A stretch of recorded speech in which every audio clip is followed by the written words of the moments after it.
E aí pessoal, professor Braga, professor de Química, da Oficina de Estudante. Estou aqui para bater um papo com vocês a respeito da prova da Unicamp, ok? Bom, primeira coisa importante, a Unicamp gosta muito de questões de gráfico. Não vamos nos esquecer de interpretar corretamente o gráfico. Pode ser o gráfico, por exemplo, aí, de uma mistura azeotrópica, de uma mistura eutética, de uma mistura comum, de uma substância pura. Então é sempre bom trabalharmos aí a revisão sobre esses conceitos. Não vamos nos esquecer que substância pura, ponto de ebulição, ponto de fusão constantes, ok? Se for uma mistura comum, ponto de ebulição varia, ponto de fusão também varia. Se forem os casos especiais de misturas azeotrópica, o ponto de ebulição permanece constante, o ponto de fusão varia.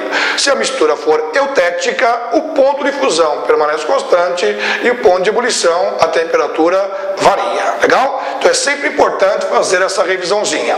Também não podemos nos esquecer do acidente que ocorreu em Fukushima, no Japão, ok? Terremoto, tsunami, etc, etc. Então uma questão sobre radioatividade também é uma questão possível de aparecer nas provas. Então é sempre bom fazer uma revisão da radiação alfa, da radiação beta, da radiação gama. Não nos esquecendo nunca aí, radiação alfa e radiação beta alteram o núcleo. A radiação gama, por ser de natureza ondulatória, não traz nenhuma modificação no núcleo, ou seja, algumas coisinhas importantes sobre radioatividade.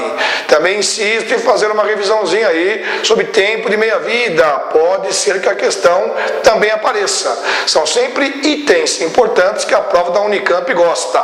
A Unicamp também adora uma questão sobre equilíbrio, então é sempre bom rever princípio de Le-Chatelier, sabermos aí que substâncias sólidas não participam da expressão da constante de equilíbrio, ou seja, alguns assuntos básicos, só que muito importantes, que sempre estão presentes na prova da Unicamp. Legal?